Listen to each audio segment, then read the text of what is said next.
Bupati Semarang Ngesti Nugraha dipanggil KPK.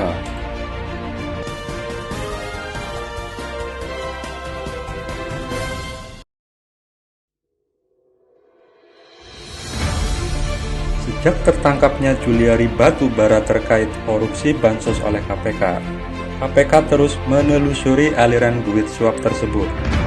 Salah satunya dengan memeriksa elit partai DPC PDI Perjuangan dari Kabupaten Semarang Ngesti Nugraha. Sebelumnya, KPK juga telah melakukan OTT kepada Gubernur Sulawesi Selatan Nurdin Abdullah. KPK menyatakan telah menetapkan Gubernur Sulawesi Selatan Nurdin Abdullah sebagai tersangka kasus proyek pembangunan infrastruktur karena diduga menerima gratifikasi atau janji. Selain Nurdin Abdullah, KPK juga menetapkan tersangka kepada Sekdis PUPR Sulawesi Selatan Edi Rahmat sebagai penerima dan Agung Sucipto selaku pemberi.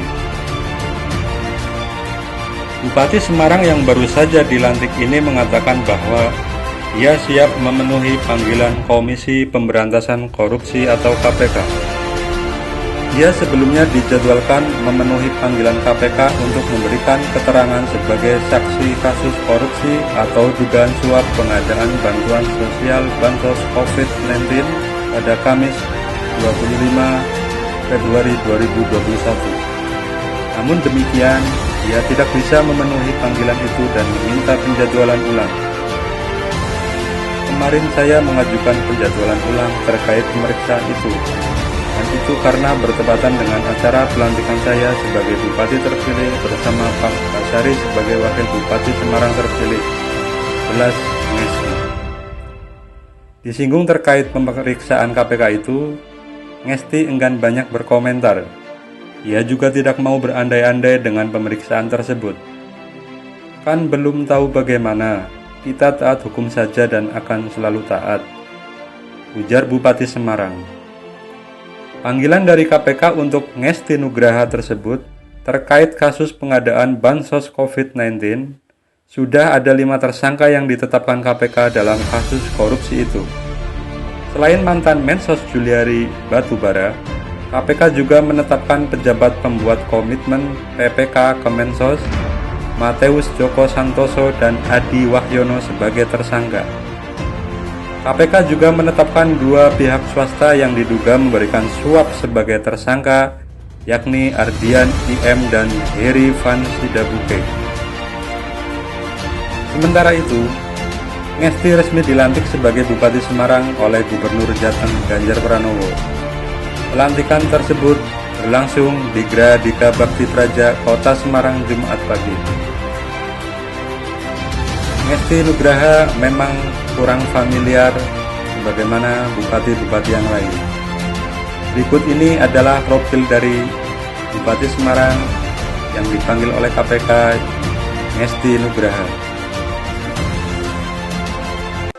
Lahir dari keluarga sederhana di lereng Gunung Merbabu, tepatnya di Wates, Kecamatan Getasan, Kabupaten Semarang, pada 22 November 1970, membuat sosok Ngesti Nugraha tumbuh menjadi seorang yang tegas, santun, dan ramah. Lingkungan agamis dan pertanian menjadi kombinasi serasi yang membentuk kepribadiannya. Berlatar keluarga petani sederhana, menumbuhkan tekad wong deso ini. Cita-citanya meraih pendidikan setinggi mungkin demi membangun masyarakat dan membangun lingkungan. Bagi Ngesti, pendidikan mampu mengubah kehidupan yang lebih baik dan memperbaiki pola pikir dan menambah wawasan. Pendidikan strata 1 ditempuhnya di Universitas Slamet Riyadi di Surakarta dan strata 2 diselesaikan di Universitas Diponegoro Semarang. Hal lain yang bisa meningkatkan taraf hidup masyarakat adalah kebijakan politik. Mengawali kiprah dari bawah, Ngesti menjadi paham persoalan-persoalan kerakyatan. Selama 3 periode, Ngesti berhasil menjadi anggota DPRD Kabupaten Semarang. Hingga akhirnya pada 2016, Ngesti menjabat sebagai Wakil Bupati Semarang.